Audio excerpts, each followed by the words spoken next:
Adara viidiyoo kana dabarsuudhaaf hin sabdaminiin seenaa mucayyoo dubaraa kanaa dubbiseen imimmaan koo to'achuuf qabachuu dadhabeen osoo ani hin beekin imimmaan koo eeyyama kiyya malee isaan seenaa ishee dubbisaa jiruun fuula koo irra yaa'e mobaayilii koo irratti dhufee coccobeen seenaan kun isinillee akka laphee cabsuufi fedha keessan malee akka imimmaan isin buusisu nan beekam.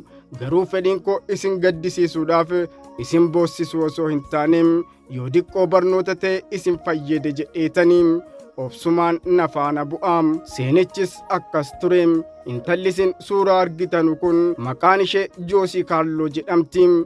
Bara 1965 magaalaa Laandan Ingilaanditti dhalatteem. Yeroo sanatti shamarree waggaa 38 turteem. Mucaan kun maatii hin qabduum. Mana kireeffattee kophaa ishee keessa jiraataa turteem. Turtiin walii galtee isheen abbaa mana itti kireesse wajjin qabdu waan raawwateef kaffaltiin irratti hafee jiraam. Sababa isheen hin kaffaliniif abbaan mana sana itti kireesse bara 2006tti poolisii beeksiseem akka jarri seeraan maallaqa isaa harkaa fuudhaniif isaanitti himateem.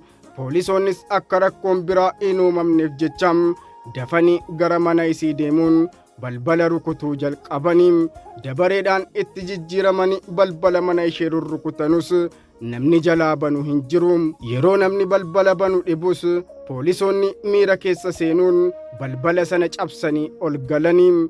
Yeroo kana shamarreen kun lubbuudhaan osoo hin taaneem akkuma soofaa irra teessee jirtu kanatti du'aa ishee yookaan reenfa ishee arganiim. Poolisoonni kunis walii galtee kaffaltii kiraa manaatii waan himatamteef gaafachuu deeman malee isheen kan duute waggaa 3 dura bara 2003tti tureem.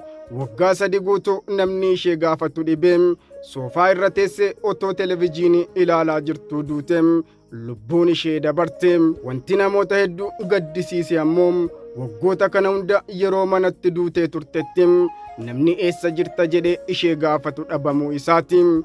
Garuu bara 2011tti dookimantiin gaddisiisaan Dreams of a Life jedhamuun kan daayirikteera beekamaa Ingilizii Kaarloo Moorliin hojjetame.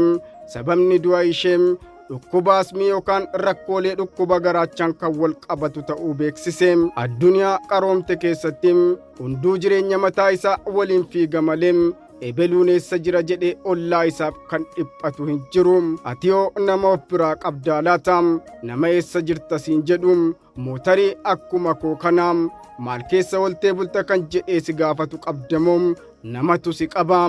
Ati garuu nama hin qabdu. Ati namaaf dhimmamtaa. Namoonni garuu siif hin dhimmamanii. Dhugumatti nama qabaachuun salphaa miti.